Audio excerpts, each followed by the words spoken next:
नमस्ते बिहार, मैं हूं आपके साथ शिप्रा झा। आज देश इतिहास रचेगा। आज शाम को 5:30 से 6:30 बजे के बीच चांद पर कदम रखेगा। ऐसा होने पर भारत चंद्रमा के दक्षिणी ध्रुव पर पहुंचने वाला दुनिया का पहला देश बन जाएगा।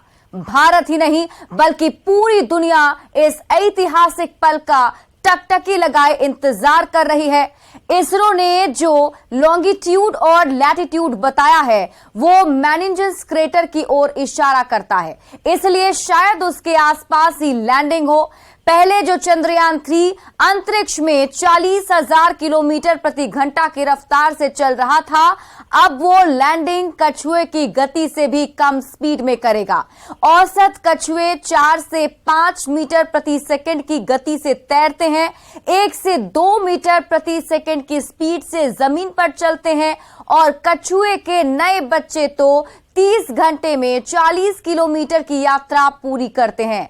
मादा कछुए अपने बच्चों या नर कछुओं से ज्यादा स्पीड में तैरती या चलती हैं ताकि वो अपने बच्चों को शिकारियों से बचा सके। माना जा रहा है कि चंद्रयान 3 की लैंडिंग 1 से 2 मीटर प्रति सेकंड की गति से होगी। बता दें कि 1958 से 2023 तक भारत, अमेरिका, रूस, जापान, यूरोपीय संघ, चीन और इजराइल ने कई तरह के मिशन चांद पर भेजे हैं। इनमें इंपैक्टर, ऑर्बिटर, लैंडर रोवर और फ्लाई बाय शामिल है।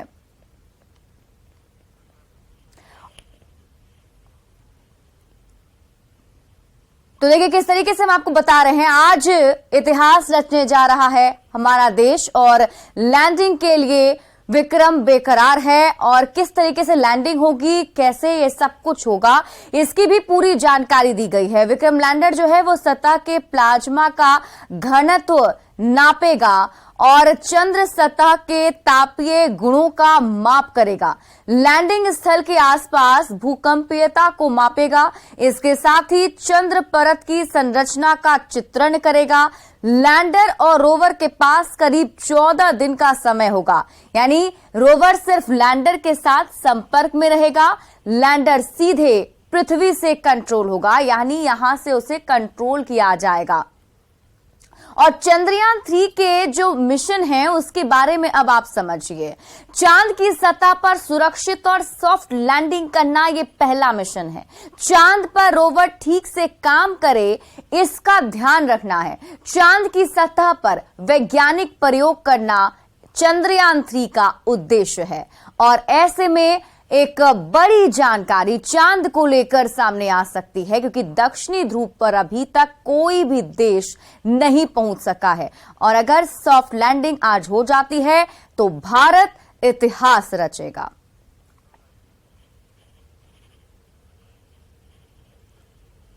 बढ़ते आगे और अब रुख करेंगे बड़ी खबर की। राजभवन और सरकार के बीच टकराव बढ़ गया है। कई यूनिवर्सिटी में वीसी की नियुक्ति के लिए 2-2 विज्ञापन जारी किए गए हैं। पहले राजभवन से जारी हुआ विज्ञापन नियुक्ति के लिए और राजभवन के वेबसाइट पर आवेदन मांगा गया और उसके बाद शिक्षा विभाग ने भी विज्ञापन जारी कर आवेदन मांगा है। यानी दोनों ओर से विज्ञापन जारी होने के बाद अब आवेदकों में असमंजस है। बिहार विश्वविद्यालय अधिनियम के प्रावधान का उल्लंघन हुआ है। 1976 के संशोधित अधिनियम 2013 के प्रावधान का उल्लंघन। 2013 के अनुच्छेद 10 के तहत सर्च कमेटी का गठन होना था। सर्च कमेटी को ही विज्ञापन जारी करने का अधिकार है। सर्च कमेटी की अनुशंसा से कुलाधिपति को नियुक्ति का अधिकार होता है। पैनल बनाकर नियुक्ति की जा सकती है। राज्यपाल नियुक्ति कर सकते हैं वीसी की। और आपको बता दें कि केएसडी संस्कृत यूनिवर्सिटी दरभंगा के लिए यह विज्ञापन जारी हुआ है। बीआरए बीयू मुजफ्फरपुर के लिए भी विज्ञापन पर विवाद है। वहीं एलएनएमयू दरभंगा के लिए विज्ञापन पर विवाद की बात सामने आ रही है। पटना यूनिवर्सिटी में भी वीसी के लिए विज्ञापन पर विवाद है और जयप्रकाश यूनिवर्सिटी छपरा के लिए भी विज्ञापन जारी किया गया है। यानी दोनों ही तरफ से विज्ञापन जारी किए गए हैं। राजभवन और सरकार के बीच टकराव बढ़ने के बाद से अब सियासत भी काफी गर्मा गई है। क्या कुछ कहा जा रहा है, आप सुनिए। बिहार की सरकार और शिक्षा विभाग की प्राथमिकता यही है कि बिहार के विद्यार्थियों को विभिन्न संकायों में गुणवत्तापूर्ण शिक्षा मिल सके। बिहार का एक बड़ा बजट शिक्षा विभाग पर खर्च होता है, यूनिवर्सिटीज पर खर्च होता है। शिक्षा विभाग को अधिकार है स्थितियों का आकलन करने का, जांच करने का। हमें लगता है कि शिक्षा विभाग के अधिकारी जो भी कदम उठाएंगे वो बिहार के हित में उठाएंगे। 5-5 साल में ग्रेजुएशन हो रहा है, 3 साल का कोर्स 5 साल में। राज्यपाल महोदय को कोई चिंता नहीं है, लेकिन वीसी नियुक्ति में राज्यपाल महोदय की बड़ी दिलचस्पी है। क्या बात है भाई, कुछ तो बात है। तो जो सर्च कमेटी है वो शिक्षा विभाग के अधीन की कमेटी है और सर्च कमेटी को ही अधिकार है कि वो वीसी के लिए विज्ञापन निकाले। शिक्षा विभाग ने निकाल दिया, राजभवन ने क्यों निकाला, सवाल ये होना चाहिए ना। अब चूंकि राज्य सरकार इस बात को समझ गई है कि उनकी पोल खुल जाएगी, किस तरीके से उन्होंने बिहार में शिक्षा व्यवस्था को बर्बाद किया है, इसलिए राज्य सरकार बार बार राजभवन के इस काम में अड़ंगा लगा रही है।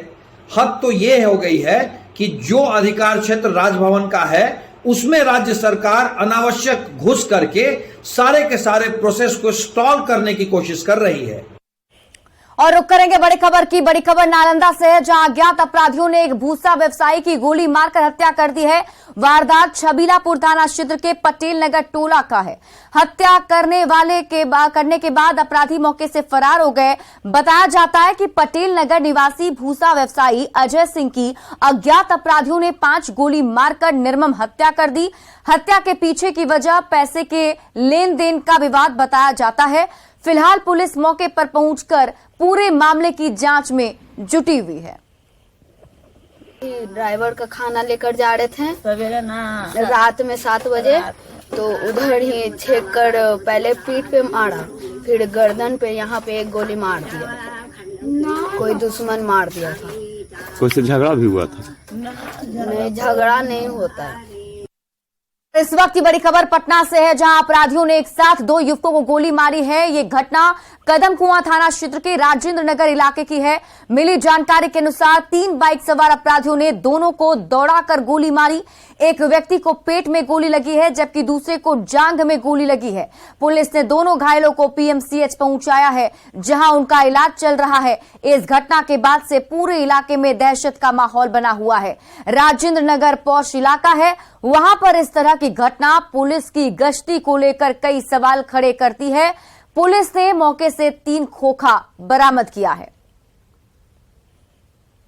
आज कदमकुआं थाना क्षेत्र में लगभग 8 बजे राजेंद्र नगर स्थित बेबी पार्क के सामने 3 मोटरसाइकिल पर अपराध कर्मियों द्वारा 2 व्यक्तियों को गोली मार के घायल कर दिया गया है, जिनका नाम सूरज मिश्रा पुत्र बालकिशन मिश्रा जो शाहपुर भोजपुर के रहने वाले हैं, व पप्पू कुमार पिता भरत प्रसाद जो राजेंद्र के रहने वाले हैं, ये बताया गया है। दोनों घायल व्यक्तियों को पीएमसीएच ले जाया गया है।